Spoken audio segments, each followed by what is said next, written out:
Because a lot of times, what do we do with change is we're like, so God, I want you to change my life, but if you can do it in this very specific way, I would appreciate it. And it never happens like that. There's a reason why the mourning process in the Bible was so wild and why they would put sackcloth and ashes on and wail and mourn because they knew they needed to move it out of their bodies so that they could move forward in life.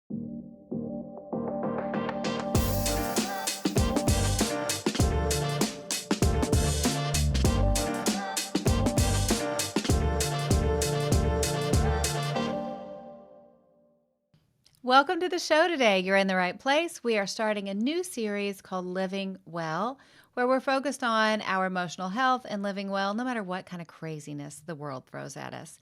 And this week is especially wonderful. We're going to have a great time with my friend Andi Andrew. She's been on the show before. She's going to help us learn how to face change bravely. No matter where we are in life and what's going on, the one given is change, right?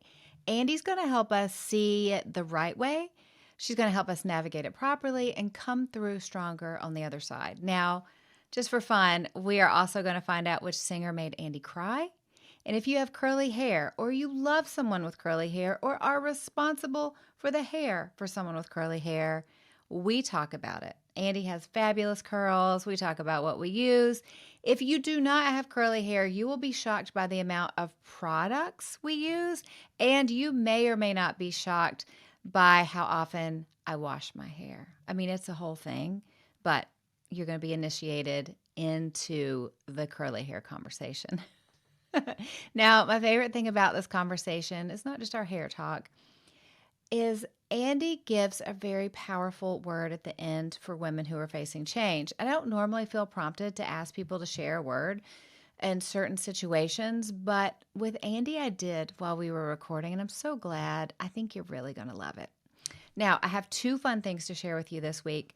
Called Creatives is hosting another social media challenge. Called Creatives is the coaching community that I co-created with my friend Lisa Whittle, the one and only Lisa, the beloved guest on this show who's on so often. And Lisa and I created it for women who feel called to write and speak. So if you have this desire to write a book or to speak on stage, we're here for you. So we hosted a challenge for our members, but for anyone last fall, and everyone loved it. We joked that we were making social media great again. We had prompts every day, so you never felt like, oh, what should I even post on social media, right? We had a hashtag, we could meet new friends. It was so fun. We are doing it again, and I want to invite you. You don't need to be a member of Called Creatives to join. Just sign up. It's free. You're going to get an email from us every day for 5 days with prompts. We're going to throw in some free extra trainings. It's very fun. Just go to calledcreatives.com and you can sign up. And if you sign up, I'll be able to find you through that and we can connect there because, yes, shocker of all things, I never post every day, but I will be posting all 5 days of that social media challenge. It's going to be so fun. The other thing I want to tell you about is my internship is open for just a few more members. Very excited about this. I love my team. In January, we went to Orlando for a team retreat. We rode roller coasters. We ate Dole Whips. We had an amazing time. My internship was created because I knew I wanted to give women the chance to get the behind the scenes of how ministry and business was really done. I want to come alongside women and give them the training and teaching to be able to lean into their goals, to be able to lean into their calling. Now, some people are entrepreneurs. Some people, I have a professor on the team. I've had an attorney on the team. So it's a stay-home moms on the team. It's a wide variety of women who join the team. But it's my chance to be able to share some of the hard-won wisdom. It's an investment from me into each team member. I want to share a testimonial quote from Jennifer Iverson. She said, "This internship gave me confidence in my strengths and helped me gain new skills. The internship community became like a mini family. Because of this internship, my vision for what I can do tripled in size. The skills I learned transferred into all areas of my life." Thank you, Jennifer. I love hearing it. So that's how the internship works. It's not just me training you saying, here are programs and do this and do that. It's me finding out what your goals are, where you want to be, and helping you get there. But it's also giving you a community of just amazing women to get to know. Amazing women who get you and get your calling and are genuinely supportive of you because you're supporting them as they're going for their calling too. It's a great program. I love it. It's probably my favorite thing I do. I don't know if I've ever said that before publicly, but it is. I love my team. I love getting to help women.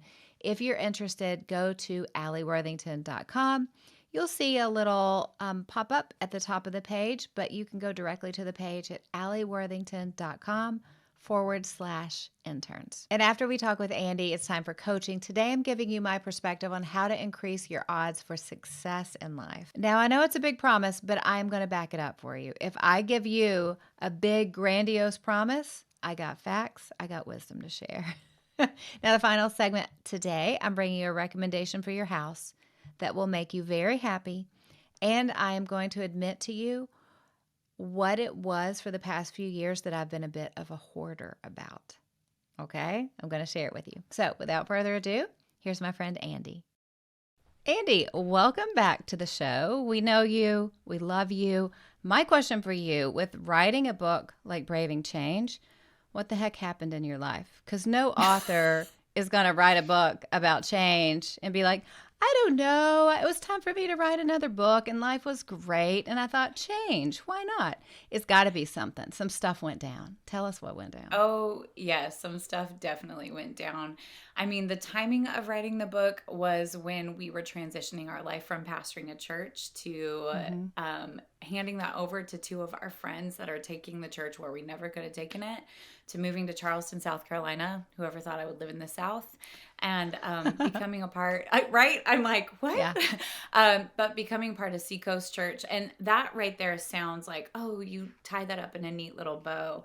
But that was like the trigger point for actually writing the book, when this book has probably been a message that I've been preaching and teaching around the world for probably about 5 or 6 years leading up to it.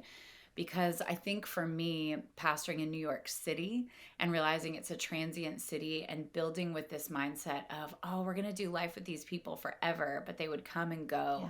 And the pain of loss and the pain of letting go and the constant grief of leading just led me to a place where the Lord was constantly teaching me like, hey, you need to brave change well. You need to learn how to release the past, welcome growth, and actually trust where I'm leading you, because I know none of this makes any sense. Because a lot of times, what do we do with change is we're like, so God, I want you to change my life, but if you can do it in this very specific way, I would appreciate it. And it never happens like that. So were you writing in the middle of wrestling with all of these hard things, or did you start the writing process after you were settled? Both and. It was both and. Yeah. So for me, there was a lot of foundation. So I already had the structure for this book. I knew where I wanted to go. I knew what I wanted to say. I had the chapters written out. But then as I started to write it, I was like, oh no. I didn't realize how much this book was ministering to me, even as I wrote it. Day one of writing this book was actually the first day of my eldest son's senior year. And that's a tough one. Yeah. Yeah. I had woken up really early that morning and started to write. And I was just weeping as I wrote the introduction, because knowing like, yes, I've navigated a lot of change and grief and loss and highs and lows in life, but I was about to step into a change that we'd never have done before. And so that was a lot. I'm not really sentimental with my kids in that way because I have so many, like graduating kindergarten or middle school. I'm just like, I got 4 more behind you. But there was something about just my oldest, his first day of the senior year, that I was like, oh, this is unacceptable. Yeah. Okay. I want to go back to New York. One of the regrets of my life, not really a regret, but I wish I could have done it differently. I wish I had lived in New York at some point. Like, I feel like I've missed my chance, because what am I going to pack up the family and like a massive family in New York? I'd have to be a millionaire. And then God willing, I will have grandchildren, in the next 10 Mm. years. So grandma's not going to take off and move to New York. Like, that's not going to happen. So I mean, unless God picks us up and moves us to New York, I don't think it's going to happen. But man, I would have loved to have lived in New York City. What are like 3 of the things you miss the most? 3 of the things I miss the most, off the Yeah. top of my head. This is gonna sound Yeah. so weird, but public transport. Um, I loved riding the subway because in the morning I could wake up, drop my kids off at school, and go, I need to have a day at Central Park to rest and Hmm. relax. I jump on the F train, it takes me straight there. I miss that. I miss Yeah. the accessibility of and how cheap it is. I'm like, we have Hmm. cars now. It's expensive. Like all of that. We didn't have cars for 12 years. It was amazing. Um, I miss the food and the dining and like that everywhere you go for the rest of your life, you can try something new and the food is good even in the hole in the wall. It's you're like, this is the best burrito I've ever had in my life. That is, Yeah. I miss those moments. And honestly, I miss kind of like actually the buzz and the creativity of the city. There's something Yeah. about being around every tribe and tongue in a place that is so deeply creative, even from, the guy that plays the saxophone on the subway that's better than someone that's at Juilliard. For real. It's Yeah. wild. And so it's just, there's this a beautiful creative mess that is constantly happening there that I miss being in suburbia. But I'm loving I it here love that. too. I can always find a thing to love wherever I am. But those are top 3 off the top of my head things I miss. Totally. How did you and your husband know it was time to hand off the church in New York City and make this massive change? What does that look Yeah, like? it's a good question. I'm going to try to be super concise and a bit of a long story, but let me give it to you quickly. Is in 2018, my husband went away on a retreat with Pastor Greg Surratt. Hmm. And it was for pastors and leaders. And he didn't know. He was like, I don't know if I want to go on this nature thing.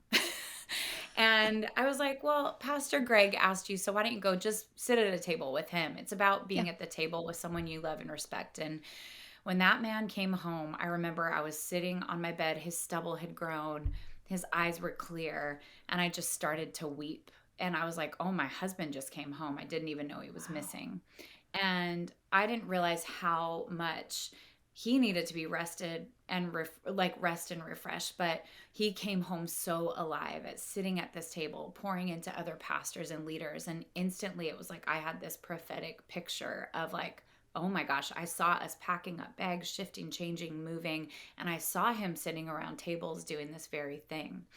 And I said, oh my gosh, I said, we're done. And this is what I do. I'll see a picture, I'll see a vision. Yeah. It was like a timeline in a movie and or like a movie trailer. And I Yeah. just tell my husband, we're done. And he looked at me like I was crazy. And he's like, no, we're not done. And I was like, no, this is what's on your life, like to sit around tables and love and care for pastors and leaders and keep them in the race, because he was already naturally doing that in New York City. Mm. Even though we led a family of churches, he had a lot of pastors and leaders that would come to him for this. Well, fast forward, and we hit 2020 and we pastor through that, which would just say the words Rough. and everyone shivers, right? Yeah. I mean, New York City, spring of 2020. God bless you guys. Yeah. Yeah, it was rough. It was really Yeah. rough, but at the same time, I look at that now and go, there was nobody else to hold the fort except for the way my husband led through that. And then 2021 came around and it was July, we were on vacation. I just remember, I mean, a few things were shifting and changing. He was doing a lot more. He had started something called the Barnabas Network, where he felt like he was just really supposed to pour into pastors and leaders, and he still has the Barnabas Network and does that. And we're sitting on the beach on vacation, and he turns and looks at me and he goes, okay, I think we're done now. And I was like, what? And that's how it works with him. He's slow and then really fast. Yeah. And long progression, long story that I don't have time to get into. But when we knew we were done, we knew the right people, our friends, Hmm. Pastor David and Carrie Mazzella, who are pastoring the church now. We asked them literally 24 hours later. They came back and said, "Yep, we're meant to take the Wow. church." Like things just started to go like this. And then we knew Seacoast was meant to be home because of what's on the church here. They have the retreat at Church Creek, which oversees and cares for pastors and leaders. They have a retreat that they run year round. And now, funnily enough, a year after living here, my husband now works alongside Pastor Greg Surratt and is the executive director of the retreat at Church Creek. And Barnabas now falls under that umbrella. So you don't know, but you know. You see it, but you don't know how. And that's kind of long story short of how we got I love here. that you kind of had a vision in 2018. And then he just turns to you in 2021 and goes, okay. No, because God gives us visions or ideas or we know something, but sometimes it takes years to line it all up in the background for it to come to fruition. And our natural inclination is, well, I thought I got this vision from God, or I thought I felt this nudge in my spirit, but it's 48 hours later and nothing's happened. So I guess it was just me. Like, that's how we work, right? Yes. We forget that there's seed time and harvest. Like, there's cycles in life and seasons in life. And we're like, I want it and I want it now, Daddy. And he's like, oh my gosh, that's really not how I work, but cool. But yeah, it was a journey. I like how you spent so much time on grief. Let's talk about grief with change, because, I mean, does any change come without grief? Very rarely. Very rarely. And I'll tell you what, like that chapter, it was like the Lord ministered to me as I wrote it. I think I had been personally, when I got to that stage, we'd been here for about a year. And it was such a good transition that I almost didn't grieve. Then I start to write the grief chapter and I was like, I'm wailing while I'm writing this thing. Because what I realized is in scripture, it tells us that God comforts those who mourn. And I know there have been seasons in my life where we've walked through change or loss and I haven't grieved properly. I've held it all in, and either I've showed up in the ER because it's stored up in my body. I have had depression come upon me. I've had gut issues because I didn't walk through the grieving process, or I got stuck in part of the cycle. Issues. Right?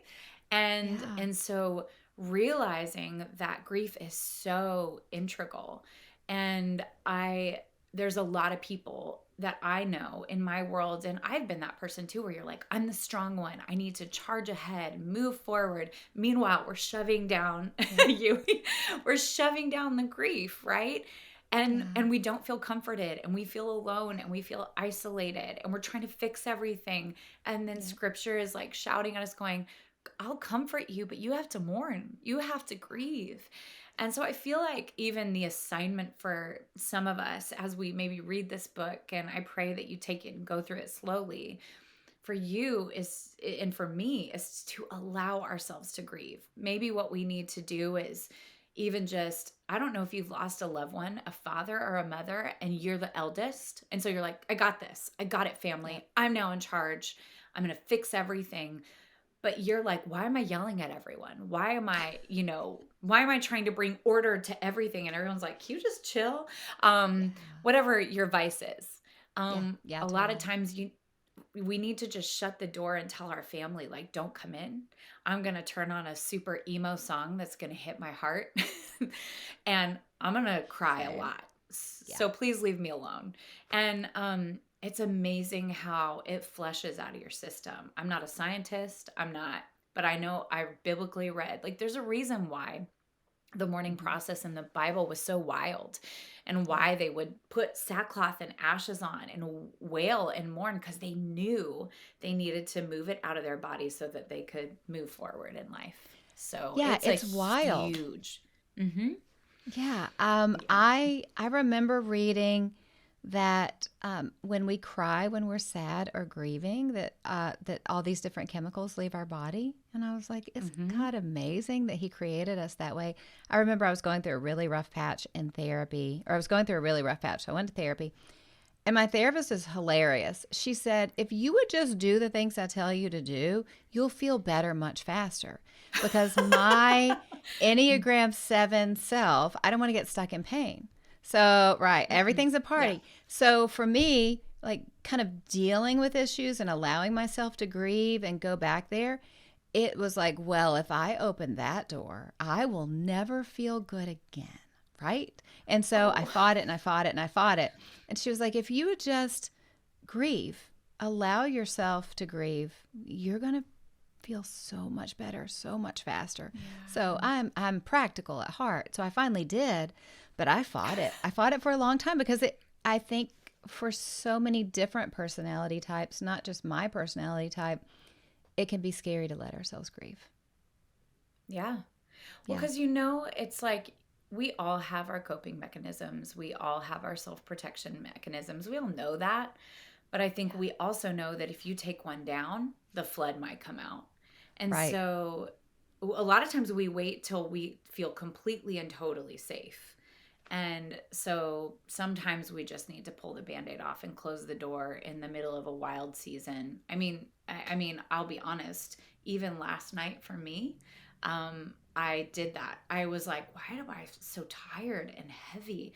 And we're moving houses, right now. Yeah. We're just moving 10 minutes away.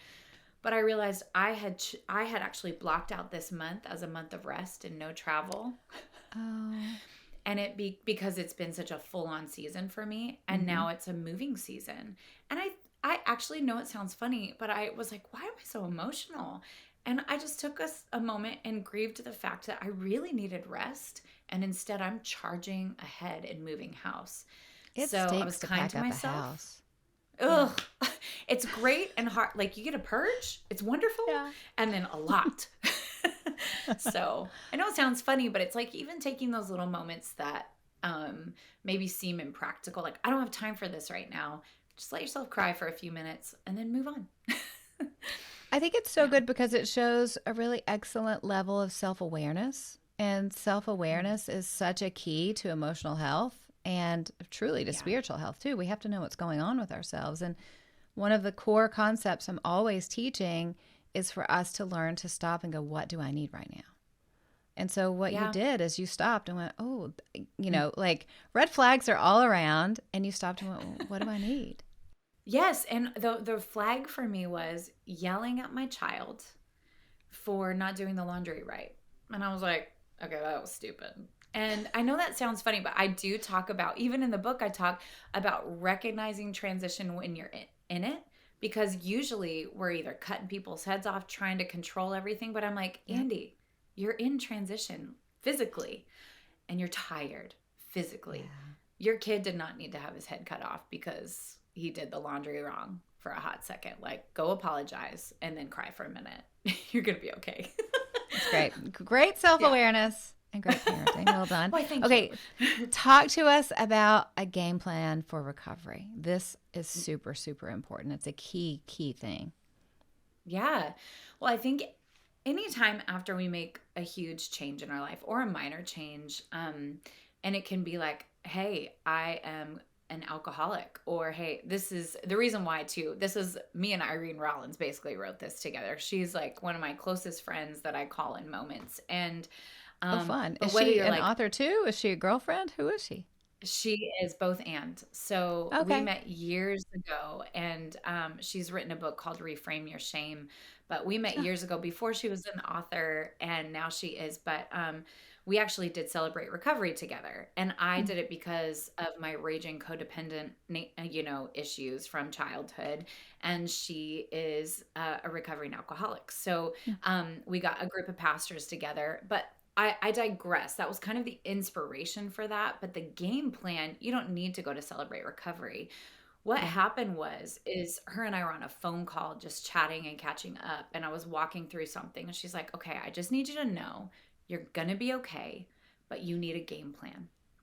And Hmm. I was like, oh my gosh, you're right. Because otherwise we sit You can either stay in the grieving cycle, the woe is me cycle, whatever that is that you're in, because a lot of change, whether that's change to your body, change with a Yeah. child, change with a marriage, whatever kind of change, a change you choose that you're excited about, you still need a game plan to move through it. So that whole chapter is really, in helping with breaking down how we can move through change in a really healthy way and have a game plan. And that Hmm. was Irene. She's a strategic friend in my world where I can be, tend towards a bit more emotional. She helps me to jump back into my logical brain to be like, I'm an adult.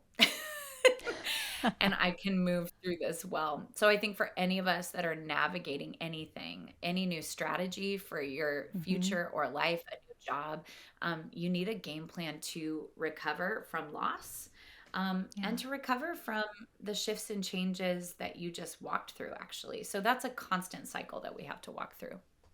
That's really good. What's an example of a game plan? So a game plan would be, I'll just give an example from my life.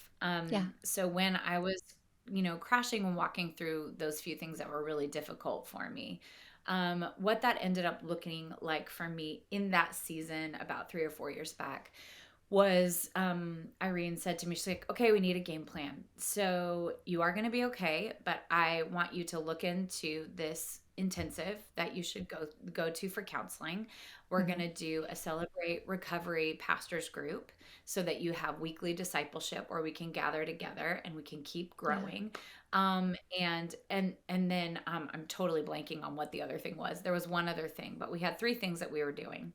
Yeah. And I literally, for me, I was like, oh, once I had a game plan, I jumped right into it. And I tell you what, it was this whole cycle over about a year and a half that Hmm. completely shifted the trajectory of my spiritual, mental, and physical health. And Yeah. so even exercise, that was the other thing too. Yeah. So it was wild how it was kind of like a real grow up in that season, a new grow up moment, a new healing layer came off. And so I just ran towards the game plan. And that is one idea. And I talk a lot about body, soul, and spirit in that too, Hmm. paying attention to the red flags in each of those. Because we forget sometimes, we're going down the mental health journey, and that is literally what we need in that season. But some of us, it's spiritual. We need healing, we need deliverance. And I know that's a big word that we could talk about. But like going, gosh, where do I need freedom in my life Yeah. spiritually? Where do I need to dig deeper? And then also physically, where am I really not taking care of my body? And I tell you what, when you pay attention to those and you have a game plan that's simple enough that you can actually achieve it, um, you'll look back a year later and be like, dang, like I'm different. Yeah. Yeah. And I think it's so good for us as women to give ourselves permission to develop a game plan. I remember I was going through a really dark season in life. It was end of 2020, beginning of 21, and I'm praying to the Lord and saying, "Help me. What do you want me to do?" I was so burnt out in so many different ways. Mhm. And he said, "Get help." And you know how Yeah. sometimes the Lord will give you a word and you just see all the different ways you need help? And he Yeah. was so gracious to me of just going, "Get help. Like, go hire the therapist. Get back with a You're like, coach." oh. Oh, oh, I'm allowed to get help because there is something in us as women. We help, we Mhm. serve, we serve, we serve, and we forget to sit down and go, "What do I need? What help do I need?" Yeah. And let me make a game plan. Because one of the things I'm always saying on the show is a healthier you is a healthier everyone around you. And if we are drying up and dying on the vine, everybody's going to suffer. We're going to yell at our kids about the way they do the laundry. Yeah, Our we husbands are going to are. send us texts saying that they're afraid of us. You know what I mean? Like there's I'm a not ripple coming in the room. effect.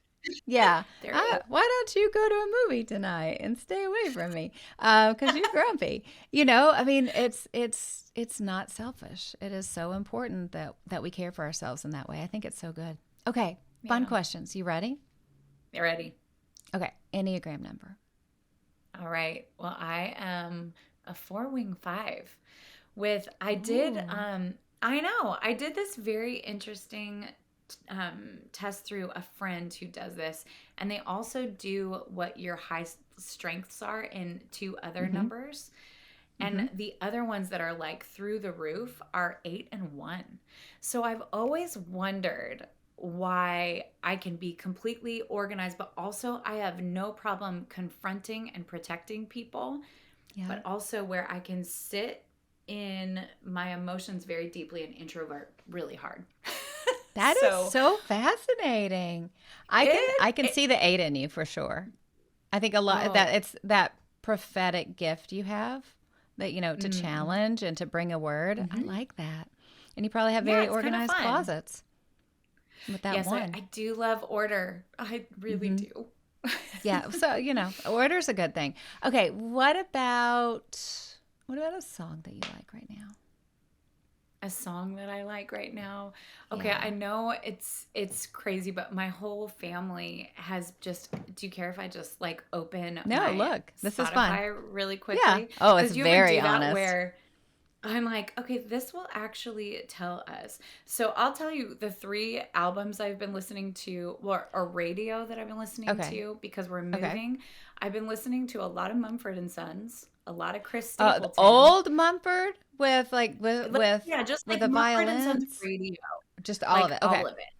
Just so Okay. like Mumford and Sons radio, Chris Stapleton Mm-hmm. radio, and Love his then the voice. Code of, yeah, it's, oh my gosh, when he sang the Star Spangled Banner at Oh, last year at the I Super Bowl, I cried. cried. He We're all he crying. also does America he cried. also does the Monday Night Football song now, and he does Phil Collins in the air tonight. And I will come in the room and be like, I just need to hear Chris sing it. And the whole family's Can like, you play? Phil Collins does it so much better. And I'm like, I'm Like, I don't sorry. I know. think I'm Team Chris. Can you send me those? I'm crying thinking about it. Why am I tearing up? That's weird. I mean, here's the thing. Yep. A good voice, it's a thing of beauty. Oh, Okay, third one, it third one. yeah. Oh, and the third one is our whole we've just been listening to the Coat of Many Colors album by Brandon Lake over and over again. I have So not even heard that one. he's one of our favorites, but he does like, Yeah. he grew up in the church that we're now a part of too. So he's like one of the worship leaders Did here. But he? he Oh. like, oh my gosh, like this whole album, it's just very nuanced in like, Mm-hmm. you're like, whoa, I'm like yell singing and then I'm crying in another one. So it's a great, like, nuanced album. We love I it. need to listen to it. I remember for me, my first, probably most people's first experience with them was Graves to Gardens, with Yep. Elevation. And I remember hearing Hmm. that voice and hearing the energy and being like, who Who is is it? this guy? Yes, please. Yeah, okay. I need to Yeah. give that album a try. That's great. Yeah. Okay, what about in all of your free time as you're in the middle of moving, a Yes. TV show or a movie? Ooh, so TV show that I have been watching lately is Slow Horses on Apple TV. So it's Everybody like a tells me British, about it. really? Yeah. Yeah. So that's the one when I have time, I like will put that on, or it's like a travel show. You know when you like Mm-hmm. download when you're traveling, like I Yeah. have a few of those. Um so Slow Horses, and I love a good like thriller, mystery, crime. Like those are strangely like Yeah. my favorite, like because you try to figure it out. They're my favorite Mm-hmm. novels. I love thriller novels too. People are like, "Are you a Christian?" I'm like, "Yes, I just Oh, like thriller please. novels. I think they're really good." um, No, people keep saying it's great. That's great. Keep yeah, going. it's been really good. I'm trying to think of but that's probably the one I'm watching on my own. My husband and I just started watching, what's the one? It's not Jack Ryan. Is it Jack Ryan? Reacher. Oh, Reacher. Reacher's Yeah. thank you. You're So welcome. Paul and I, my husband and I just started watching season 2 together. Nice. Yeah, I've heard it's Just great. one night this week because we're like, we're so tired from moving. Let's just watch a show. So exhausting. Okay, Yeah. last question. Super fun question. A Mhm. product that you enjoy. Yes, so a product that I enjoy, even though I would say my curl pattern is not my curls are not the best today, but also I'll just blame that on moving, is I have been using Prose. So it's spelled Prose, and you Mm-hmm. order it online. And the best thing is like you do a whole survey for your curl pattern, hair texture, thickness, your zip code, so they know what your water is like. No Uh, way. yes. And It is probably the best curly hair product that I have used. So I have shampoo, conditioner, and curl cream. They have a ton of Yeah. other products, but those are the three that I've been using. And my hair is like my curls like stick. I mean, I know all the things to do, but my curls Yeah. like stick together well, like everything. Like I said, this is probably a fluffier if for those of you watching on YouTube or, social. But um usually when I do my hair, I'm like, it's really great stuff. Okay, So, I'm gonna give it a try. I'm because always looking for something for this hair because what it's do a you mess. use for yours, if you don't I mind me asking? Okay, I use a lot. My hair is there's a lot of it, but it's super thin, but it's also super dry. So I put Huh. conditioner on it like normal conditioner, and I honestly leave the conditioner on it.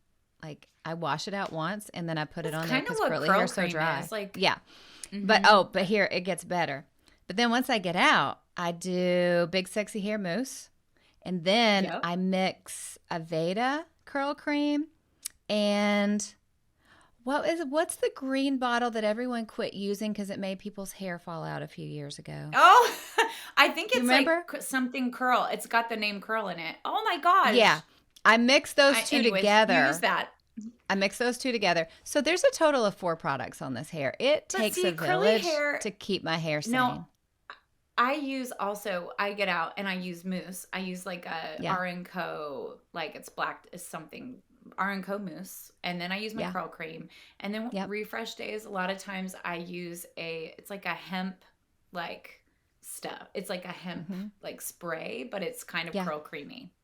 I Oh, get that's it. nice. There's a lot of stuff in here, The thing about curly hair is when you dry it or when after you've showered, whatever it looks like is what it's going to look like. It could be brilliant. It could be terrible. You may have a photo shoot planned. You may have to go on TV. But whatever your hair is doing, it's not going to change. So you might as well It just is live what with it it until is. you wash it again. My Yep. hair is the boss of me. We'll leave it that way. Yeah. It's not going to get fixed. How many days out of the week, how many days a week do you wash it? Only one. My High husband five. kissed me on the head the other morning. I watched it Sunday mornings. He comes up to me. I'm reading my Bible. It's like 5 a.m. Sunday morning. I'm sitting on the couch. And he walks behind me and he kisses me on the head and he goes, And I go, you're not supposed to kiss my hair on hair wash day. How You're like, it's about coming. you? I promise. Do I not know. inhale. No. How about you? Once a week? Once, 1 to 2 times a week. Like if I Curly hair's just have like, dry. Yeah. well, that and like if I can get away with it after a workout, but if I do one of the workouts that's in like a hot room and it's gross, I'm like, I can't leave I it. I don't, only because then I do want to wash strength my training. sheets. Oh yeah, no, I only do strength training because I don't want to sweat. Because then I have to schedule in time to wash my hair again. See, but that is why it's more than once for me because of Yeah. I don't just do strength training. I do sweaty classes sometimes. So, Oh yeah, I don't no. have time for an extra hair wash. Okay, here's as much as we could talk hair. I never do this, Yes. but I feel like God wants me to ask you for a word for the women listening who are going through change. Oh, Would you do that? yeah, I would love to give that. I think a lot of times this is the word that I feel. Even it's a picture that I'm seeing is there are many of us right now that are maneuvering through change. I feel like even some of us it's menopause. Some of us it's a loss of a loved one. Some of us it's simple things. I feel like there's some of you that even cried out like, God, would you change this in my life? And he's starting to shift it and change it. And we're going, can you please do this another way? This is too painful. But what I sense in this hour is the Lord is saying, stop grasping at other things to try to fix it and build your life on me. I sense that he's saying, just slow down and build the right foundation. And ask yourself, like Ali and I have been talking about, ask me, sit in my presence and ask me, God, what do I need and what do you want to give me? And that's what I sense is like, just slow yourself down, stop grasping, and ask the Lord, what do I need? And God, what do you want to give me? And I just know that if you allow yourself to do that, he'll actually tell you. He'll show you. He'll remind you in scripture. But then don't just hear him, do it. Oh, that's a good word. I'll take it. Super, super important. Do Yeah, it. you slipped a little 8 in there at the end. Do it. I like that. Yeah. Thank you for asking. Thank you for Yeah. asking. Yeah. Yeah. Thanks for letting Okay, me tell us share. where we can find you. Yeah, I mean, all things on andyandrew.com, and it's Hmm. spelled A-N-D-I, Andrew, no S. And also, all my social media handles are the same, Andi with an I, Andrew, no S. And there's a lot of stuff on there, and you can find this new book anywhere. Like, it's all the places to buy it. But I would so love to walk on this journey of braving change with you if you would let me. Awesome. Thanks for coming back on the show. Thanks for having me. How great is she, right? And did you ever know that women with curly hair wash it so few times and a whole exercise plan can be determined by how often I need to wash my hair? That's pretty much it. That's how it works. This hair is dry. Curly hair is just, I don't know why God made it so dry, but it is. There's a lot going on uh, in this hair. I'll tell you that. Okay, now for Andi. Of course, I'm giving away copies of her book. Take a screenshot while you are listening. If you're watching this on YouTube right now, go ahead, take a screenshot, share it. Click that little YouTube share button, share it on Twitter. If you are watching on YouTube, please subscribe and please like. And who knows, go crazy, leave a comment. It would be amazing. But I'm going to give away copies of the book. Just tag me or comment on YouTube and you'll be entered to win. Okay, now let's talk about what I promised for the coaching segment, how to increase your odds for success in life. Now, some things are a given when we talk about increasing your odds of success in life. We want to follow Jesus. We want to love him. We want to stay close to him. We know this. That's a given, right? The other things, don't self-sabotage. We know that too. We know not to blow up our lives thanks to our own bad decisions, addictions, affairs, things like that. Those are examples of blowing up your own life. We know this. Stay close to Jesus. Don't self-destruct. But what else can we do? I want to tell you about the power of increasing your chance for good things happening to you. When you have two choices in life with anything, I want you to opt for the path that broadens your luck surface area. We all studied surface area in school. I want you to think in terms of how do I broaden the surface area that I have in life for good things to happen to me? Because when you do that, it'll create more opportunities for serendipity and more opportunities for success. So when you increase your luck surface area, it means you're learning new things, you're meeting new people, you're experiencing new things. That's one of the things about the internship. It's one of the reasons that I have it because it increases the women's chance for good things to happen when they're part of the internship. The women who take part are learning so much. They're connecting with other women like them who are kind of cut for the same cloth as them, and they're just having heaps of new experiences. Now, many still work for me after an internship in different roles, or maybe they got great jobs through people that they met through the internship. Many are publishing books because of the insider info and access they got in the program. But here's the thing. They could have chosen to not apply, and they could have spent that extra time scrolling Instagram or reading a novel. Those things aren't bad, but those things are not going to increase your surface area for good things happening to you, right? So my challenge to you is when you have two options to take the one that will increase the likelihood of amazing things happening. You will be so happy you did it. Okay, recommendation. In the United States, one of the biggest tragedies that has happened in a long time has happened. The U.S. government has finally banned incandescent light bulbs. Those glorious, wonderful, warm light bulbs, they're gone. I am a hoarder of one thing. It's those incandescent light bulbs. I've known for a long time that they were going to be gone. And I have a huge stack in my attic. Mark thought I was crazy until we got an LED floodlight for the kitchen. It was harsh, it was cold, it was ugly, it was blinding garbage, and it was terrible. You probably know this. Two of my sons have pretty severe migraines. They can't deal with those at all. So I've been so worried what's going to happen when I run out of my stash of incandescent. I have, since the ban, bought a few on Amazon, And I will tell you, they're crazy expensive right now. It is your last chance. If you find some, buy them and stash them away. So even though I have enough, I can probably go a year, maybe with my stash of incandescents. I know eventually they're going to run out. So what I bought is I bought some Wi-Fi enabled light bulbs. So you don't have to have a smart light. It's just the light bulb itself that screws in. I bought the ones that can turn any color. They have some that are just, yellow and white. But I thought if I can buy light bulbs that turn any color, why would I not want purple or green or red every now and again? So I bought every color. I mostly use yellow, and I use them on a dimmer controlled by my phone. I can schedule them for different colors and different times of day. It's wonderful. Am I using pink or green or purple? No, I'm using yellow, but I like having that opportunity if I decide to go crazy and do that. Now, I have hope for a future with this type of light bulb where people with migraines aren't going to be so affected, where it's just not going to be so harsh. They're not quite as perfect as an incandescent, but they're so much better than the regular, really harsh, ugly garbage that an LED is. Side note, if you're wondering, does Allie also have a stash of incandescent light bulbs for her Christmas trees, like string lights, and a Christmas tree with incandescent? Yes, you will never see me using LED light bulbs on my Christmas tree or outside my house until it's literally all I have to work with.